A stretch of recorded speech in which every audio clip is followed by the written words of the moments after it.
Attentat à Paris, avant les Jeux Olympiques, la sécurité en question.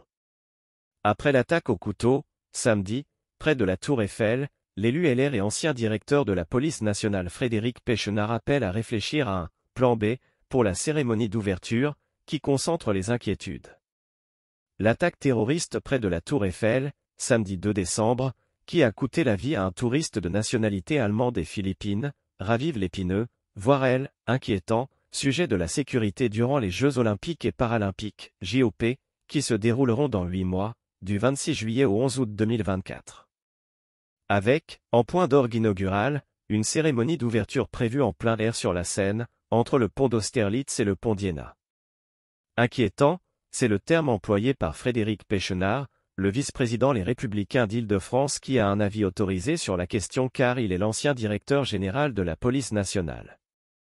Il y a un certain nombre de risques qui pèsent sur les Jeux, a-t-il affirmé, dimanche 3 décembre sur France Info, au lendemain de l'attaque ayant eu lieu près du pont de Bir Hakeim, dans le 15e arrondissement de Paris, dans une zone où se dérouleront des épreuves.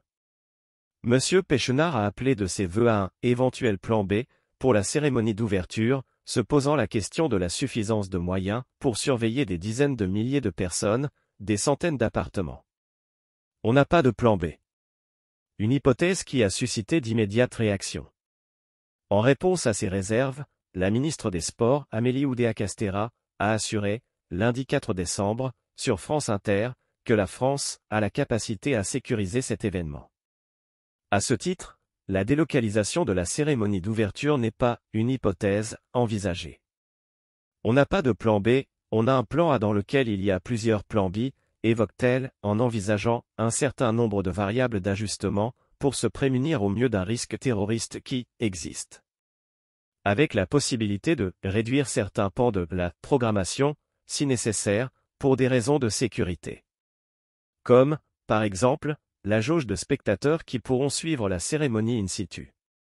Elle devrait être fixée à 400 000 spectateurs, au lieu des 600 000 personnes autorisées initialement.